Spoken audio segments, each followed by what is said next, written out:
Alhamdulillah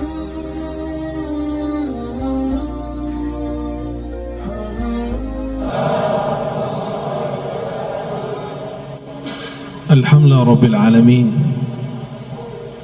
bihayatihi ahyana wa bini'matihi an'amana wa birahmatihi ja'alana mimman aqama as-salah. Asyhadu an la ilaha illallah wa asyhadu anna Muhammadan abduhu wa rasuluh. Allahumma salli wa sallim wa barik ala sayyidina Muhammad wa ala alihi wal bahdi khalifatihi wa sallim. Amma ba'du. Allahumma bika asbahna wa bika amsayna wa bika nahya wa bika namut wa ilayka an-nushur. Bismillahilladzi la yadurru ma'a ismihi syai'un fil ardi wa la fis samaa'i wa huwas samiul 'alim. Na'udzu bikalimatillahi tammat min syarri ma khalaq. Allahumma inna nas'aluka khaira hadzal yawm wa khaira fihi wa khaira ba'dah wa na'udzu bika min syarri hadzal yawm wa syarri ma fihi wa syarri ba'dah. Jamaah subuh yang dimuliakan Allah, kota Singkawang ya. Ini kota insyaallah diberkahi Allah. Karena jamaahnya masih banyak yang sholat subuh.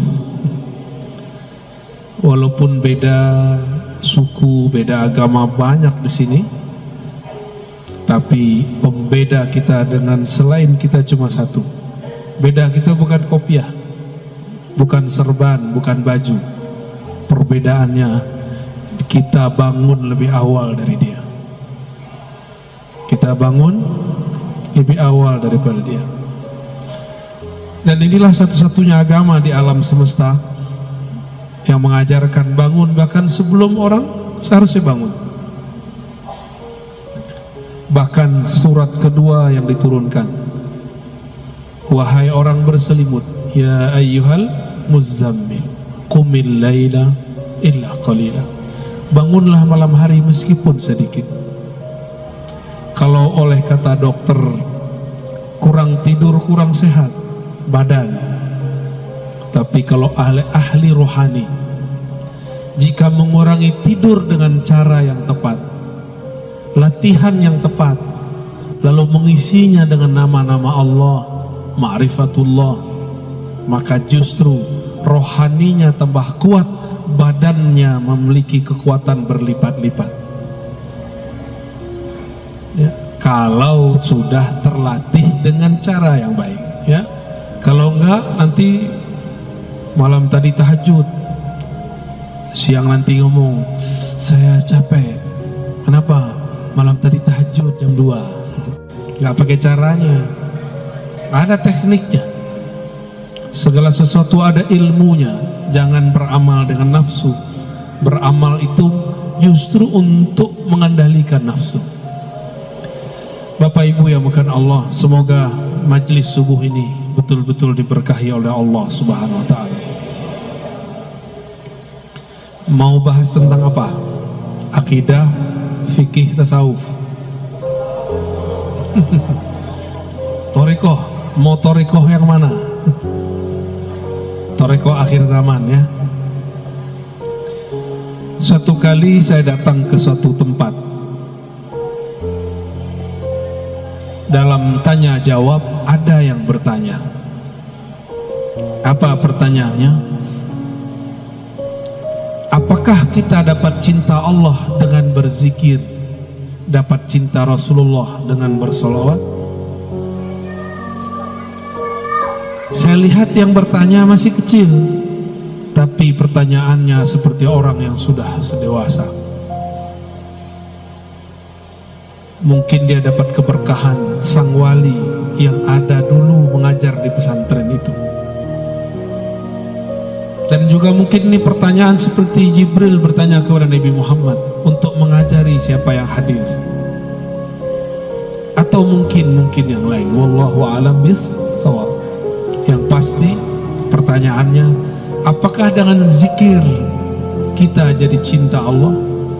Allah jadi cinta kita? Apakah dengan salawat kita dapat cinta Rasulullah?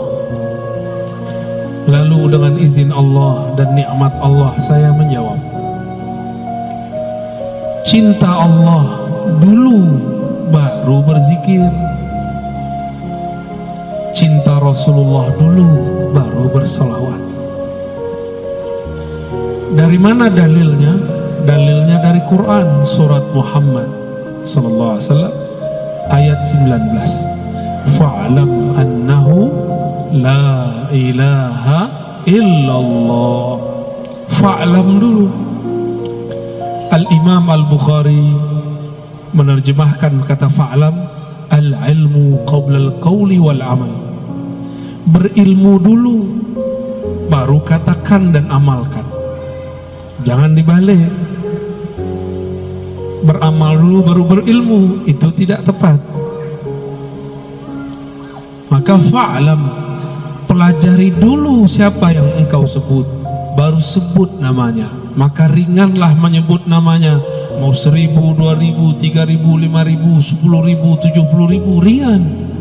Tapi kalau belum kenal namanya, 33 pun terasa berat. Kalau sudah cinta, jangankan duit 50.000, kalau kita punya 5M pun kita kasih. Tapi kalau belum kenal nih, traktir 5.000 pun kita berat. Benar. Itu baru makhluk, apalagi Khalik.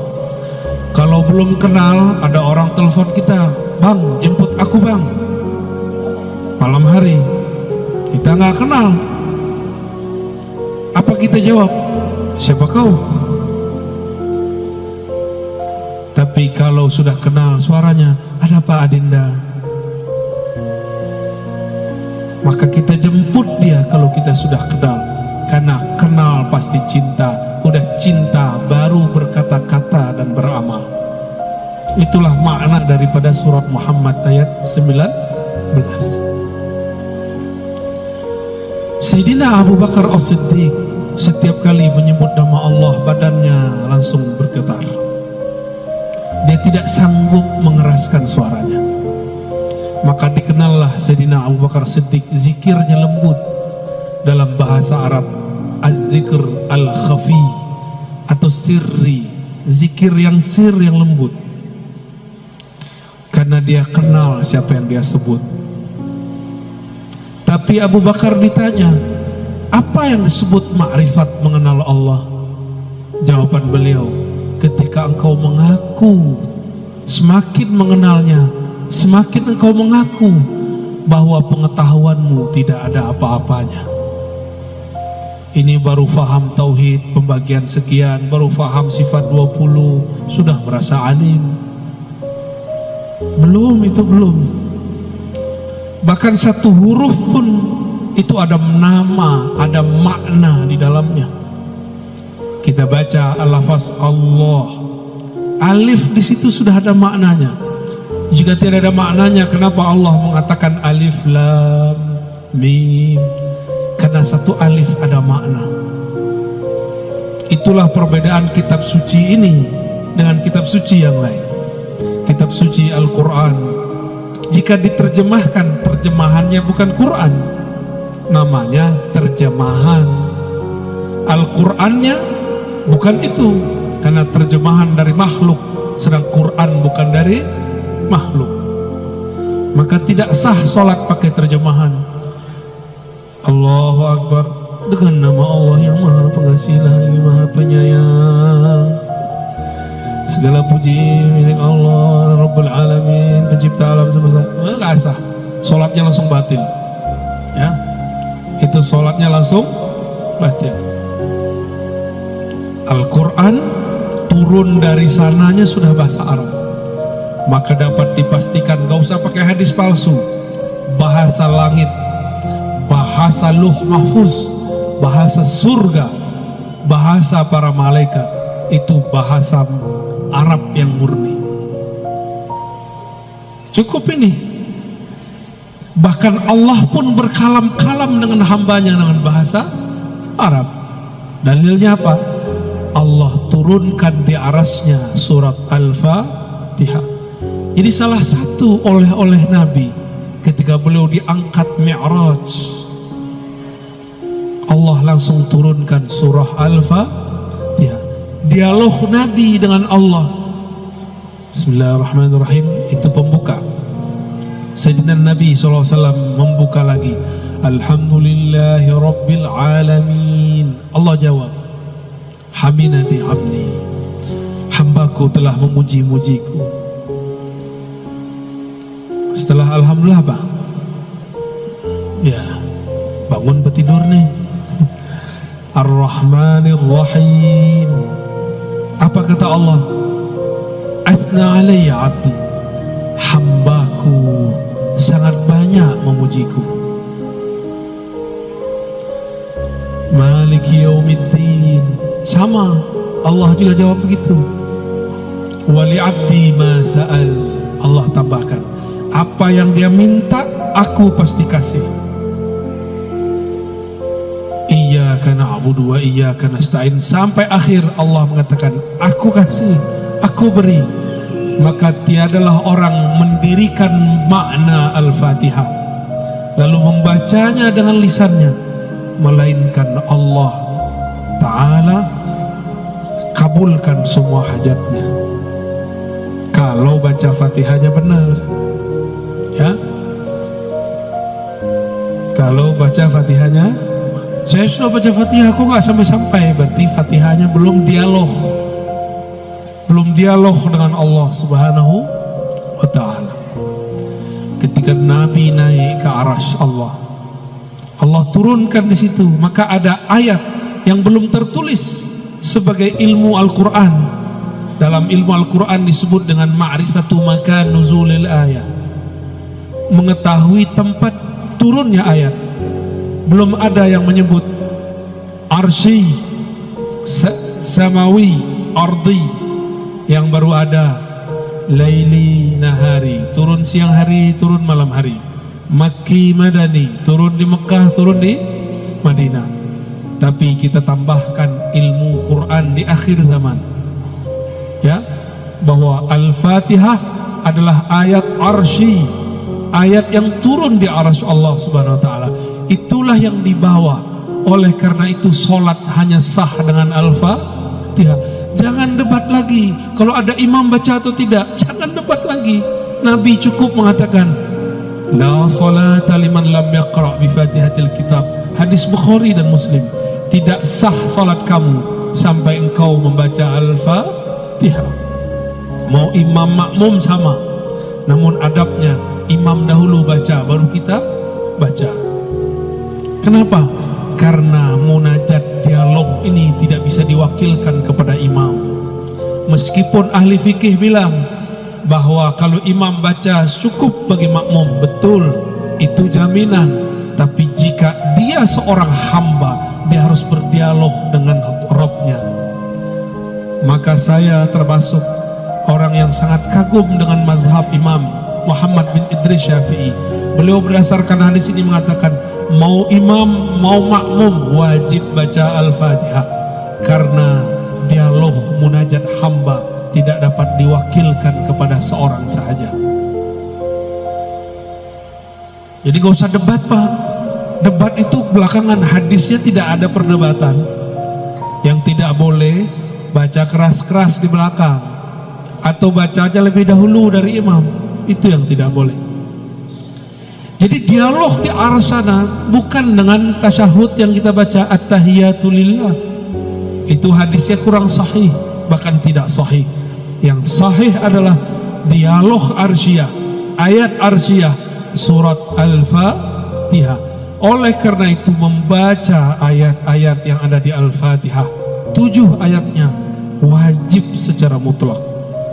Membuat salat menjadi sah atau salat menjadi tidak sah. Guru-guru kami yang ahli ma'rifat mengkalamkan kepada kami, apakah salawat Allah kepada hambanya? Maka beliau mengatakan, salawatullah ala abdihi suratul Fatihah. Salawat Allah kepada hambanya adalah turunnya surat Al-Fatihah. Salawat artinya turunnya rahmat. Dialog yang ada dalam Al-Fatihah membuat rahmat turun kepada pembacanya. Oleh karena itu, kalimat di hadisnya la salata, tidak dianggap salat. Liman la yaqra, liman lam yaqra, bagi yang tidak qara'a. Apa arti qara'a? Jama'a bainal zahir wal batin. Qara'a bahasa Arab artinya menggabungkan zahir dan batinnya, baru disebut qira'ah. Inna alaina jam'ahu wa qur'anah. Quran di situ artinya kumpulkan. Berarti orang yang disebut membaca Al-Quran, orang yang mengumpulkan batinnya dan zahirnya dalam satu lafaz. Gimana? Tadi sudah baca qira'a Al-Fatihah belum? Belum ya? Lain yang dibaca, lain yang dikumpulkan ingatan dengan kolbu. Dari kolbulah kita membaca Al-Fatihah. Bismillahirrahmanirrahim. Dengan nama Allah. Allah itu bahasa kolbu. Ar-Rahman, yang mengasih, yang maha kasih, yang maha sayang. Kasih sayang bukan ada di badan, bukan ada di muka. Tidak ada namanya muka terkasih, yang ada kolbu yang mengasihi.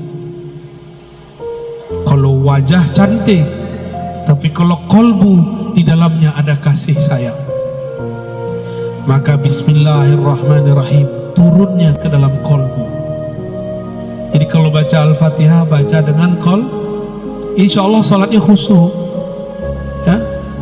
Tidak tahu artinya tidak apa-apa, tapi pahami tujuan membacanya.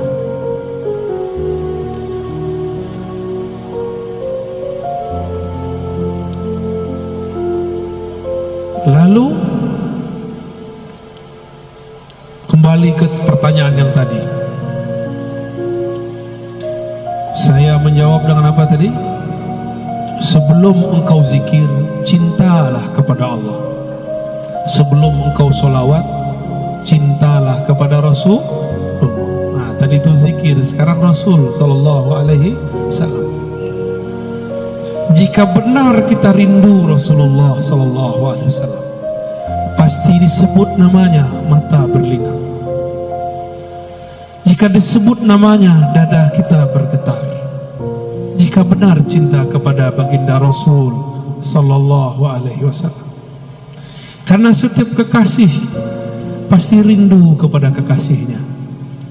Tapi menjeritlah kepada Allah, ya Allah, betapa kerasnya hatiku disebut nama kekasihku, kekasih engkau, kekasih alam semesta, Habibullah, Habibur Rahman, tapi hati kami tidak juga bergetar.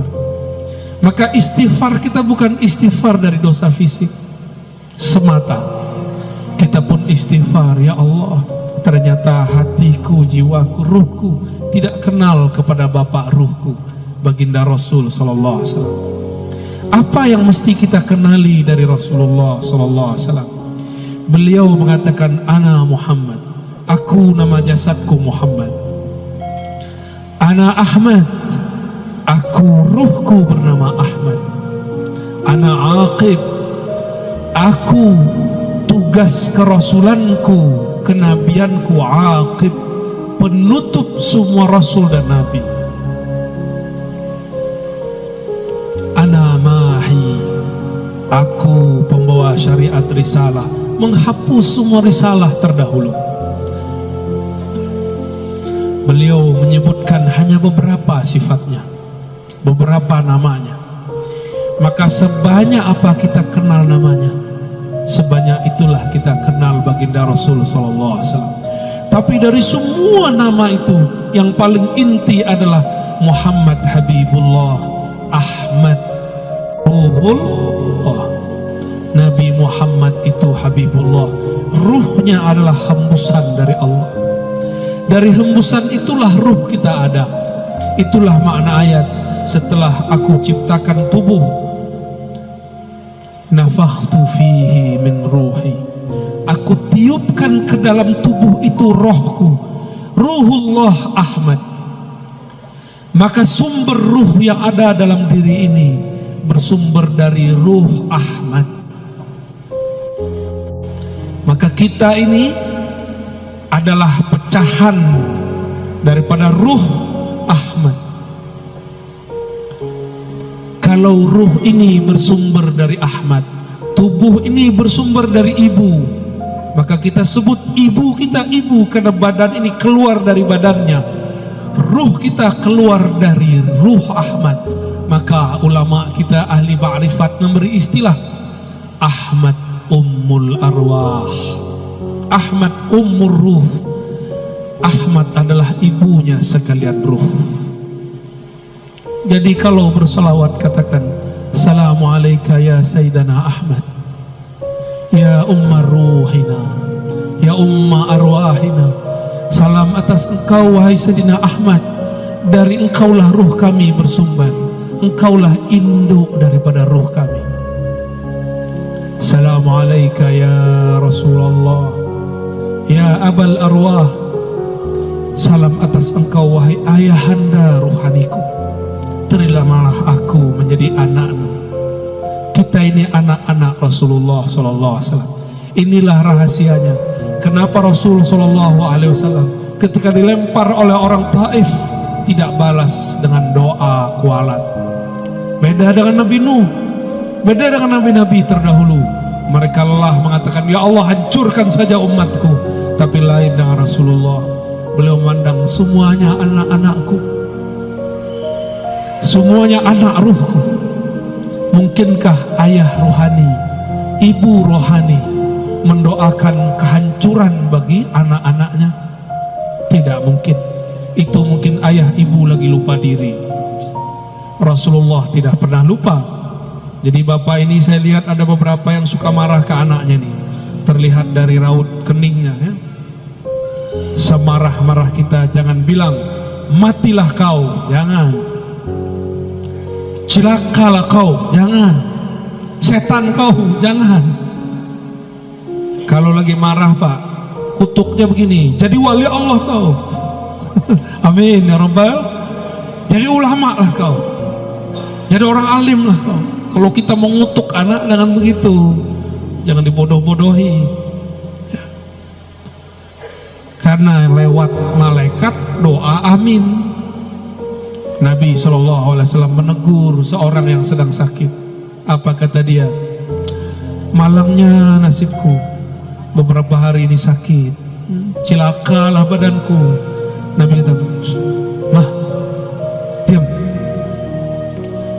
jangan katakan yang buruk-buruk. Fa innal malaikata yu'minuna ala ma taqulun. Jangan berbicara yang buruk-buruk, karena malaikat mengaminkan yang kalian katakan. Ya, sepakat ya. Jangan ngutuk anak dengan yang buruk. Kalau ngutuk dengan yang baik pak. Baik. Sudah paham kenapa Nabi berbeda dengan Nabi Nuh. Walaupun umurnya 950 tahun, Nabi Muhammad cuma 63 tahun secara fisik, tapi rohani Nabi lebih tua dari Nabi Nuh. Ruhani Nabi Muhammad itu induknya ruh Nabi Nuh. Maka Nabi Nuh tidak sanggup melewati kemuliaan ruh Nabi Muhammad sallallahu alaihi wasallam. Maka kalau bersolawat pak, saya ijazahkan satu solawat, dibaca dalam hati. Assalamu alayka ya abati ya Rasulullah. Atau pakai tambah, Assalatu wassalamu alayka ya abati ya Rasulullah. Salawat dan salam atas engkau wahai ayahanda rohaniku Rasulullah sallallahu alaihi wasallam. Coba sama-sama. Assalatu wassalamu alayka ya abati ya Rasulullah. salam atas engkau, salam rindu atas engkau, wahai ayah ruhani kami. Terimalah kami menjadi anak-anak ruhanimu. Amin ya rabbal al-Fatihah. Allahumma ar-Rahman iyyaka na'budu.